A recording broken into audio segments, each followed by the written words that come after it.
선수들의 자세한 이야기를 들어보는 코너죠. 테니스 인물백과. 얼마 전 테니스 역사상 최초로 탑10 선수 안에 원핸드 백핸드 선수가 없다고 말씀을 드렸는데요. 하지만 지금은 있습니다. 네. 오늘 방송한 현재는 네. 치치파스랑 그레고리 디미트로프. 그렇죠. 네. 오늘 알아볼 선수는 원핸드 백핸드의 장인, 남자의 테니스를 구사하는 네. 스탄 바브린카입니다.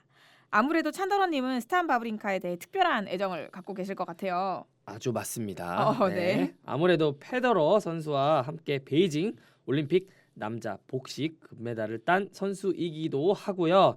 원핸드 백핸드를 치는 것도 같고 바브린카가 역사상 가장 강한 원핸드 백핸드를 가진 선수로 꼽히는 것 같습니다. 저에게는 여러모로 애정이 가는 선수고요. 오늘 바보형 바브린카를 알아본다고 하니까 아주 기분이가 좋거든요. 아, 네. 근데 저 약간 궁금한 게 남자의 테니스가 이제 원핸드 백핸드인 건가요? 아니 이게 얘가 공격적으로 아하. 뒤에 나옵니다. 네. 아, 좀 약간 좀 강력하게 막 강력하고 약간 네. 지금 멋있는 느낌이 지금 나가지고 약간 좀 설레거든요. 앞뒤 없이 막 그냥 네. 직진 막 꽂아버리는. 아, 약간 이런 지금 느낌. 굉장히 설렜어요 지금. 그래서 남자의 테니스를 구사한 스탄 바브린카 약간 이 멘트에 지금 탁 심장 지금 탁 네네네. 왔거든요. 바운스. 네. 바운스. 네. 네. 바브린카 하면 별명으로 바보형이라고 부르는데 좀 그 이유를 알려주실 수 있나요, 누가? 네, 아무래도 솔리님처럼 이제 좀 불어를 공부하신 분들은 잘 아실 아허. 텐데 바브린카처럼 이제 애칭으로 불리는 선수가 많지는 않습니다. 근데 국내 팬들은 바브린카를 바브형이라고 부르다가 바보형이라고 번질되었다. 바브린카, 그러니까 바보 뭐 이렇게 네네네. 됐다는 네, 자료가 있긴 바보형. 한데 또 다른 별명으로는 와우린카가 있습니다. 영어 스펠링이 WAW. 드조코비치. 그래서 와우린카, 네 와우린카라고 한다고 합니다. 저 잠깐만, 드조코비치 네. 너무 웃긴 것 같아. 네, 드조코비치. 왜? 노박 드조코비치. 투성가의 네, 와우린카까지. 네. 와우린카. 네. 그럼 보통 W 철자를 V라고 읽는 경우는 프랑스나 스위스권에서 많이 그러는데 바브린카의 출신이 어디죠? 네, 스탄 바브린카. 네. 1985년 3월 26일생. 제가 84년 3월생이니까 네. 동생이네요. 참고해 주시고요. 네. 네, 바브린카는 스위스 출신인데요. 그의 부모님은 독일인과 스위스인입니다. 아버지 울프람 바브린카는 체코계 독일인인데요. 그래서 바브린카는 체코 쪽 이름인 스타니슬라스를 갖게 되었습니다. 스타니슬라스가 예, 이제 바브린카의 이름인 거예요? 그렇죠. 그렇죠. 그러면은 이름이 스탄이고 성이 바브.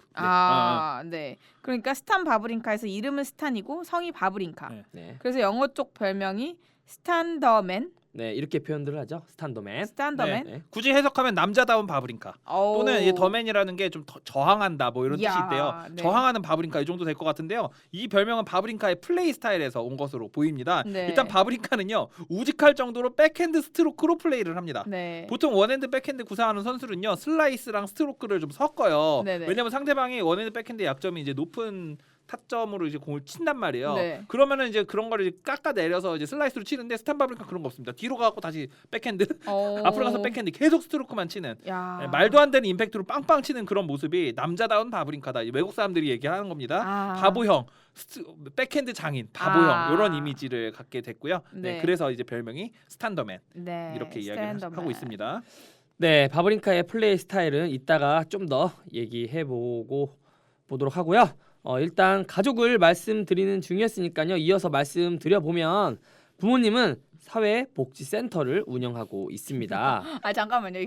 이런 정보는 대체 어디서 가져오시는 거죠, 레딩님? 네, 온갖 뉴스 기사를 제가 다 네. 섭렵을 하고 있죠. 거의 네. 뭐 흥신소 느낌으로 약간 그러니까, 쫓아다니는 거 아니에요? 그러니까. 네. 네. 이어서 말씀드리자면 이 복지센터가 참 독특한 게요. 농사를 지어서 유기농 채소를 재배하기도 하는 일종의 공동 농장 같은 개념인데요. 이 센터에서는 우울증, 알코올 중독, 지적 장애가 있는 분들을 돕는 일을 한다고 합니다. 제가 이거 오. 사진 봤거든요. 네네. 이 집을. 네. 그러니까 이게 많은 분들이 어디서 이제 위키에서 네네. 이제 제가 위키를 보긴 해요. 네. 보긴 하고 이제 그거를 근거로 이제 그쪽 이제 밑에 링크가 있으니까 그 링크에 제가 찾아가거든요. 네. 여기가 이게 약간 성 같아요. 음. 그러니까 되게 큰 집이에요. 오. 되게 큰 집이고 약간 옛날 느낌으로 치면 농노와 귀족이 사는 그런 느낌? 오. 엄청 큰 집이고 그 앞에 이제 밭이 되게 크게 있는데 네. 거기서 이제 다 같이 이제 뭐 모두 길러서 먹고 이제 그렇게 하면서 노동의 즐거움도 느껴가면서 이제 사회적으로 좀 약간 낙오되신 분들을 네. 좀 다시 재사회화시키는 좀 도움을 주는 그런 일을 하고 계시더라고요. 저 예전에 프랑스에 해외 봉사를 갔을 때 딱 어. 그런 곳에 가서 해외 봉사를 했었거든요. 그렇죠. 네, 그래서 거기서 자급자족하면서 이제 뭔가 공동 생활을 같이 그렇죠, 하고 그렇죠. 그 이제 거기서도 이제 그 재소자였다가 이제 사회로 복귀하신 분들이 사회 적응이 어려우면은 그런 식으로 뭔가 안에서 노동을 하면서 그렇죠, 그렇죠. 그걸로 이제 생활을 굉장히 하시고. 좋은 일이잖아요. 네, 이게. 네, 그렇죠. 네, 네. 이런 오. 환경에서 바브린카가 형 조나단 여동생이 둘 있습니다. 자니와 나엘라 오지아니 함께 자랐고요. 네. 테니스는 8살에 시작했다고 하고요. 굉장히 늦게 시작했죠. 네. 11살까지는 일주일에 한 번씩 레슨 받는 정도로만 테니스를 쳤다고 합니다. 네. 보통 다른 선수들이 4살에 시작했다고 하는데 말씀해 주신 것처럼 11살에 본격적으로 테니스를 친 거에 비하면 좀 많이 사실 늦은 편이긴 한 것 같아요. 그런 것 같은데요. 조코비치 4살, 도미닉 팀 3살 등에 비하면 아주 많이 늦은 것이죠. 바브린카의 이미지가 좀 대기만성형 느낌이 있잖아요. 커리어에서도 이런 사연 있는 모습을 보여주니 많은 팬들이 좋아하는 것 같습니다. 제가 재미있는 이야기를 하나 해드리면 네. 야닉 시너 있잖아요. 네네. 요즘 한창 주가를 올리고 있는 야닉 시너. 네. 12살 때부터 테니스를 쳤다고 하거든요. 오. 근데 제가 스매시에서 어떤 분의 글을 봤는데 시너가 이제 21살이니까 구력이 9년 됐다고 하는 거예요. 구력 9년 만에 그랜드슬램을 우승했다. 나도 열심히 해서 구력 9년 되면 우승 한번 하겠다. 이렇게 이야기하셨어요. 근데 맞아 네, 계산 야닉 씨는 방법은 그래요. 맞아 맞네요. 맞아 네 네. 맞아 네, 나 야- 바브린카는 네 아니 9년 만에 그랜드슬램 그래, 왜 해보죠? 우승하는 우승했다. 거야. 네. 아, 구력 몇 년 되셨죠? 저는 6년. 네. 3년 남았네요. 3년 네. 남았네요. 네. 별 차이 안 나네요. 3년 뒤면 저도 이제 네. 그랜드슬램. 네. 바브린카는 15살 때부터 이제 테니스 선수가 되기 위해서 열심히 훈련을 받았고 그래서 이제 학교를 그만두고요. 원격 교육으로. 외국에서는 이제 테니스 선수들이 학위를 따긴 따야 되니까 네. 그런 경우 굉장히 많거든요. 그래서 원격으로 공부를 이어 나갔습니다. 네. 그러면 아까 말씀해 주셨던 것처럼 조코비치 4살, 도미닉 팀 3살 막 이렇게 되게 어렸을 때부터 시작해 가지고 대부분 정상급의 선수들은 주니어 시절에도 이름을 잘하죠. 많이들 네. 날리잖아요. 바브린카는 좀 어땠나요? 아무래도 본격적으로 테니스를 친 지가 얼마 안 돼서 구력이 그런지 낮아서. 네. 낮았어. 그러게 너무 현저히 낮아서. 네. 9년 된 친구는 네, 그랜드슬램. 네. 네. 네, 주니어 시절에는 세계 랭킹 7위가 최고 기록입니다. 하지만 2003년 주니어 프랑스 오픈을 우승한 기록이 있긴 합니다. 말씀드렸다시피 바브린카의 이미지가 대기만성형 선수입니다만 실제 커리어를 보면 또 그렇지도 않습니다. 2004년 프로로 전향을 해서 그해 7월 바로 ATP 250 크로아티아 우막 오픈을 우승했고요. 그때 결승전에서 만난 선수가 노박 조코비치였습니다. 다시요. 노박 드조코비치였습니다. 10월에는 세계 랭킹 29위가 되었고요. 네, 노박드 조코비치를 네, 만났었고. 네. 그럼 19살이 되자마자 랭킹 30위를 돌파했다는 얘긴데 이 정도면 상당한 페이스 아닌가요? 그 예전에는 나달 또 요즘에는 알카라즈가 있어가지고 테니스 신동의 이미지가 있잖아요. 네. 별로 대단해 보이지 않는데 사실 엄청난 기록이긴 합니다. 그쵸, 그쵸. 이렇게 프로 경력 초반의 우승은 바브린카에게 이제 장밋빛 미래. 왜냐면 20살 되자마자 바로 우승하고 하니까 그쵸. 보여주는 듯 했지만 실제로는 이때부터 이제 암울한 경력의 시작이었다. 오, 꺾었다. 네, 이제 바브린카는 데뷔 초반에부터 백핸드는 잘했는데 포핸드 스트로크가 좀 약하다는 평가가 많이 있었대요. 네네. 근데 이 포핸드가 언제나 발목을 잡으면서 그랜드슬램과는 커리어 초반에는 인연이 없었습니다. 네, 바브린카의 커리어는 2004년부터 2012년, 2013년부터 2017년, 마지막으로 2018년부터 지금까지 세 부분으로 나눌 수 있는데요. 초반 9년은 참 힘든 시기였습니다. 그랜드슬램을 33번 연속으로 출전했지만 8강에 단 2번만 올라갔을 뿐인데요. 커리어의 전환점은 2013년이었습니다. 레딩님이 말씀하신 대로 포핸드가 약해서 우승을 못하는 선수로 알려져 있던 바브린카가 포핸드를 보완해 온 것입니다. 그 바브린카의 굉장히 유명한 경기가 있습니다. 바로 호주 오픈 16강전인데요. 네. 바브린카가 드조코비치를 만나서 네. 5시간 동안 5세트 대결을 펼쳤습니다. 네. 5세트 게임이 무려 12대 10이었습니다. 어. 정말 아슬아슬하게 패배를 했는데 이 포핸드 개선이 곧바로 성적으로 나타났어요. 프랑스 오픈 8강, US 오픈 4강, 커리어 하이 시즌을 만들어내면서 전성기 2014년을 기대하게 만들었습니다. 오, 그럼 드디어 바브린카가 우승을 하는 건가요? 2014년에는 무슨 일이 있었죠? 맞습니다. 드디어 바브린카가 우승을 하게 됩니다. 바로 첫 번째 그랜드슬램 결승전인데요. 장소는 멜버른이었습니다. 바브린카는 2014 호주 오픈 8강에서 조코비치를 만나 또다시 5세트 경기를 했고 이번에는 5세트 게임 스코어 9대 7로 가까스로 이겼습니다. 4강에서는 체코의 토마스 베르디유를 잡고 결승에 진출했고요. 결승전에는 호주 오픈 우승에 목마른 라파엘 나달이 기다리고 있었습니다. 이때 당시의 상황을 제가 좀 설명을 드리면 좋을 것 같아요. 2014년 호주 오픈 당시 나달은 이미 13개의 그랜드슬램 우승이 있었습니다. 롤랑가로스 8회, 윈블던 2회, US 오픈 2회, 호주 오픈만 딱 한 차례 우승을 차지했는데요. 2009년 페더러를 상대로 우승을 했었고 2012년에는 조코비치에게 결승전에서 패배해서 준우승을 가져갔습니다. 만약 2014년에 나달 입장에서 결승전에서 바브린카를 꺾고 우승을 한다면 4개의 그랜드슬램을 2번씩 우승한 커리어 그랜드슬램 2회째를 달성을 할 수 있었는데요. 경력으로 보나 기세로 보나 모두가 나달이 우승할 것이라고 예상을 했지만 결과는 달랐습니다. 오, 흥미진진한데 결과가 어땠나요?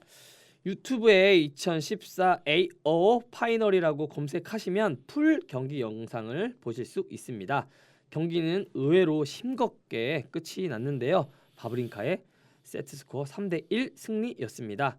당시 관중들은 나달에게 1세트를 선물한 바브린카가 자비롭다 할 정도로 일방적인 경기였는데요.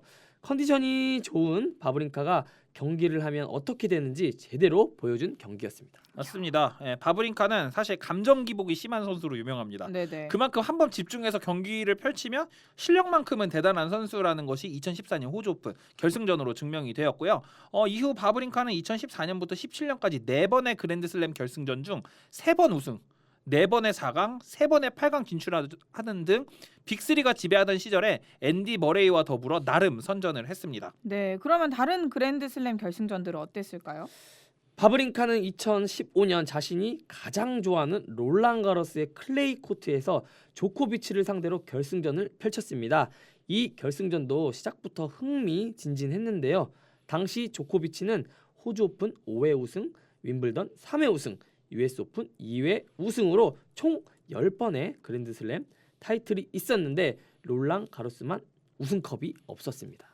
그럼 보나마다 이게 나달 때문이었겠죠? 맞습니다. 2012년, 2014년 모두 결승전에 올랐지만 조코비치는 나달에게 패배를 했고요. 2015년에 다시 한번 롤랑가로스 결승전 올랐는데 이번에는 상대가 바브린카였던 겁니다. 오. 사실 2015년 롤랑가로스 8강에서 조코비치가 나달을 꺾으면서 결승전 올라간 거거든요. 네. 아마 조코비치의 마음속에는 오케이 이번에 우승한다. 아하. 8강에서 나달 제꼈다. 이렇게 생각을 하면서 결승전을 참석을 했을 것 같습니다. 근데 바브린카가 아주 참으로 쫙 끼얹었나요? 그런 셈이죠. 이번에도 바브린카는 세트 스코어 3대1로 우승을 차지했는데요. 바브린카는 강력한 서브와 자로 잰 듯한 백핸드로 조코비치를 꺾으며 두 번째 그랜드슬램 우승을 가져갑니다. 돌이켜보면 참 재밌는 게 2015년은 조코비치의 두 번째 전성기입니다. 2011년에 3개의 그랜드슬램 우승, 2015년도에도 3개의 그랜드슬램 우승을 가져갔는데 늘 롤랑가로스가 문제였습니다. 이번에도 놓치면서 캘린더 그랜드슬램 기록을 놓치게 됩니다. 그럼 캘린더 그랜드슬램은 1년에 4개의 그랜드슬램 모두 우승하는 기록을 말하잖아요. 가장 최근 캘린더 그랜드슬램을 달성한 선수는 독일의 슈테피 그라프고요. 네, 슈테피 그라프. 네, 같은 해 올림픽 금메달도 획득하면서 골든 슬램을 달성했다고 합니다. 그럼 다시 바브린카로 돌아와서요. 롤랑가로스를 우승하자 바브린카의 위상이 달라졌을 것 같아요. 맞습니다. 일단 바브린카는 조코비치와 페더러를 한 대회에서 꺾은 최초의 우승자라는 기록을 세웠고요. 랭킹도 5위로 올랐습니다. 네. 이후 벌어진 윈블던에서는 리샤드 가스케 프랑스 선수죠. 8강에서 탈락을 했고요. US 오픈에서는 페더러에게 4강에서 탈락을 하긴 했습니다. 어찌되었든 바브린카는 2015년 시즌 그랜드슬램 전적 21승 3패 빅3급 성적을 냈고요. 투어 상금 역시 580만 달러 하나로 81억을 벌어들이며 커리어 하이 시즌을 기록했습니다. 2016년에도 바브린카의 전성기는 계속되었습니다. 첸나이 오픈, 제네바 오픈 우승으로 컨디션 조절을 하던 바브린카는 롤랑가로스에서 3번 시드로 참가를 했는데요. 아쉽게도 앤디 머레이에게 4강에서 탈락을 하고요. 윈블던에서는 아르헨티나 델포트로에게 2라운드에서 탈락하며 US 오픈을 빠르게 준비하게 됩니다. 오, 그럼 설마 바브린카가 US 오픈도 우승하나요? 그럼 지금 이제 저희가 얘기한 거 보면 호주 오픈에 롤랑가로스 우승한 거잖아요. 맞습니다. 호주 오픈에서는 나달을 꺾었고요. 롤랑가로스에서 조코비치를 꺾었습니다. 네. 2016년 US 오픈 우승자 바브린카인데요. 일단 바브린카는 8강에서 윈블던에서 졌었던 델포트로 만나서 3대1로 승리를 하고요. 네. 4강에서는 일본의 니시코리 케이 만났는데 역시 3대1로 꺾습니다. 결승전에서 드디어 조코비치를 다시 만나게 됩니다. 아까 말씀드렸다시피 2015년과 2016년은 조코비치의 전성기 시즌입니다. 2년 동안 우승한 그랜드슬램이 8개 중에 5개고요. 나머지 3개 중에 2개는 결승전에서 졌습니다. 그만큼 극강의 포스를 자랑하던 선수가 조코비치인데요. 이번에도 바브린카는 결승전에서 이변을 만들어냅니다.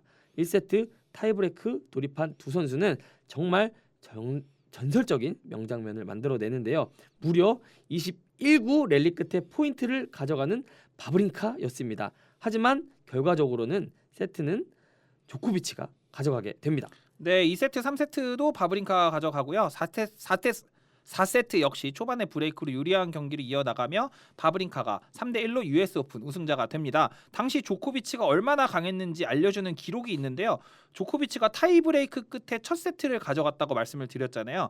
2016년에 조코비치가 1세트, 첫 번째 세트를 가져간 54차례 경기에서 조코비치는 53번 승리를 합니다.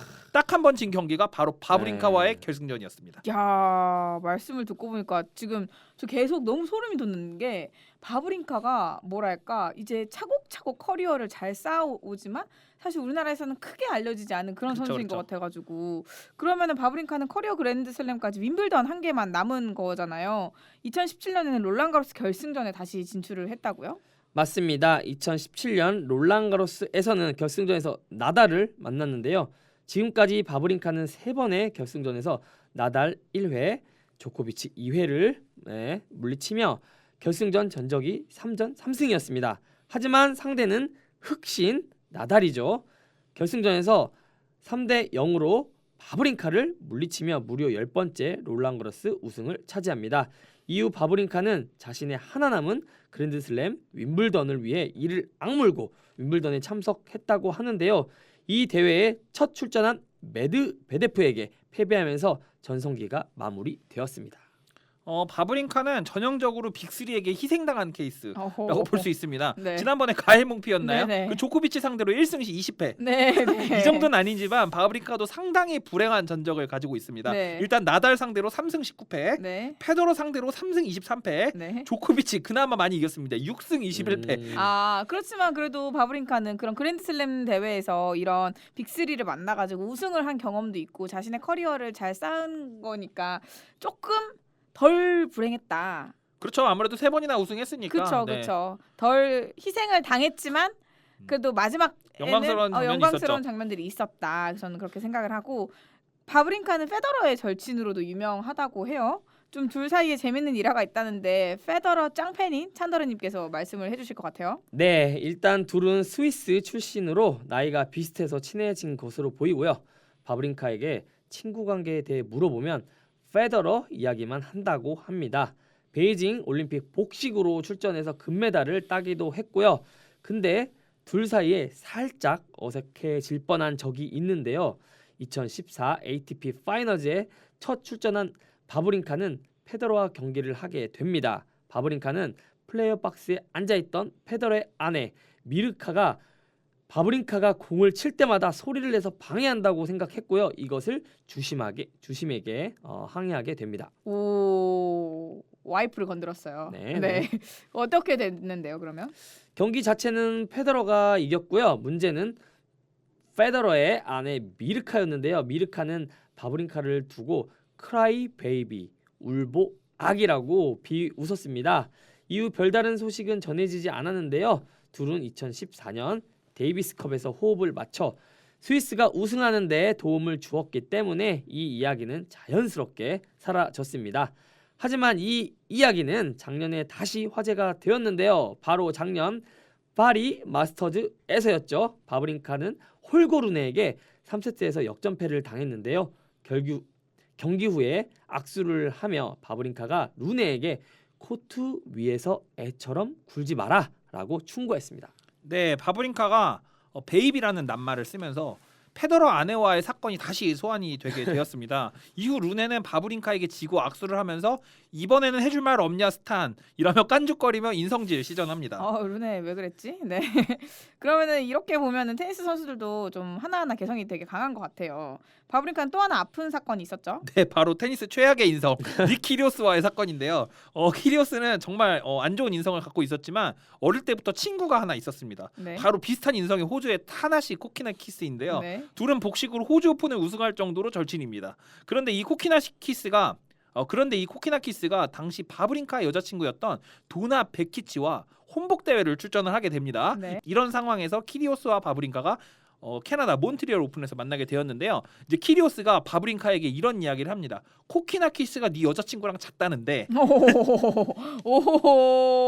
오호 센데. 네네네. 그러니까 친구한테 들었다는 거죠. 지금 혼복 대회를 지금 나간 거예요. 내 여자친구를 딴 남자랑. 야. 근데 지금 그거를 이제 그러니까 이제 키리오스의 인성을 이제 볼 수 있는. 야, 뽀뽀뽀뽀. 야, 진짜 아주 이런 말을 근데 대회 중에 한 거예요? 네.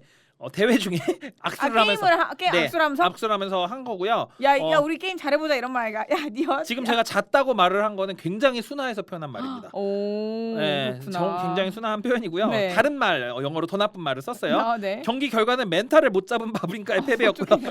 이건 진짜. 네, 멘탈적으로 야, 완전 이거는- 나갔죠. 패배 어. 직후 바브린카는 곧바로 인터뷰를 하면서 키리오스를 비난을 했습니다. 네. 인터뷰 내용에는요. 라커룸에서 키리오스와 이야기를 하려 했지만 키리오스는 나를 피했다. 네. ATP가 그에 대한 조치를 취해주길 바란다. 네. 그 이후 키리오스는 벌금과 출전 금지 징계를 받았지만 바브린카와 베키치는 결국 헤어졌습니다. 네. 야, 와 레전드다 진짜. 야, 와. 네, 진짜 키리오스의 인성은 진짜 레게노인 것 같습니다. 네, 레게노에. 네. 솔직히 대회에서 저렇게 말할 수 있다는 게 정말 놀라울 따름입니다.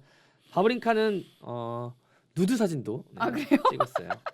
보고 싶으실진 모르겠지만 요넥스 라켓을 들고 멋진 백핸드 자세를 올 누드로 찍은 적이 있습니다.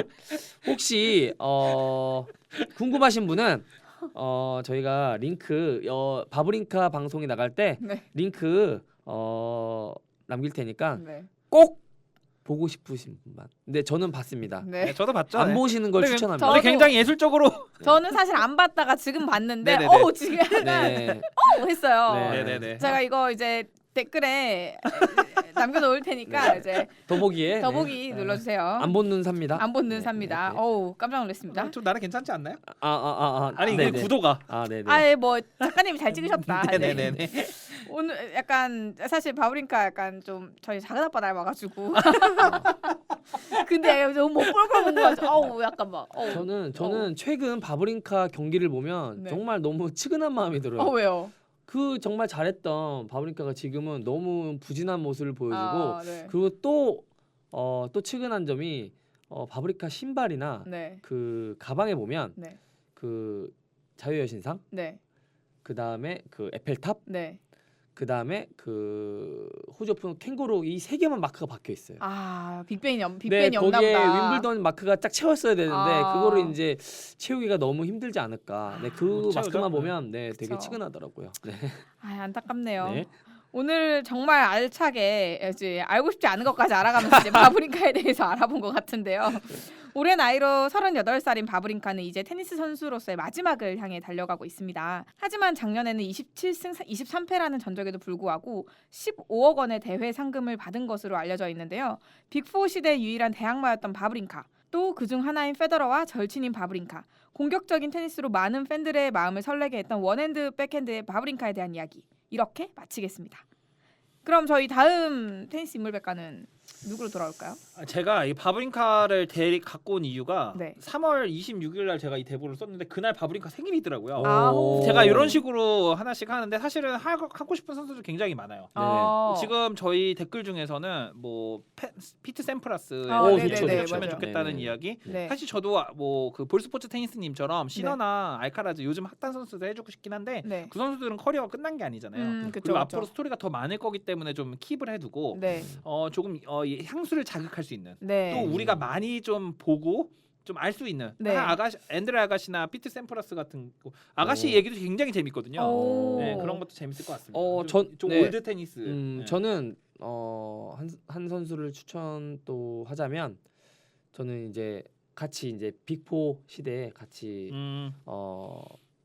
활동했고 이제 그다음에 거의 은퇴를 지금도 이제 바브린카처럼 이제 은퇴를 앞둔 네. 리처드 가스케 선수 리샤드 가스케. 네. 네. 가스케. 한번 추천해 봅니다. 저는 여러분들의 댓글로 추천을 받고 싶은데 좋죠. 네, 저희 이 테니스 인물백과가 뭐 이제 들으시는 분들 그냥 들으시는 분들이 많은데 내가 이 선수 진짜 내가 아끼는데 더 테니스에서 한번 애정 있게 다뤄줬으면 좋겠다 하는 분들이 있으면 댓글로 많이 남겨주시면 저희가 참고해가지고 다음 방송에 반영하도록 하겠습니다. 네.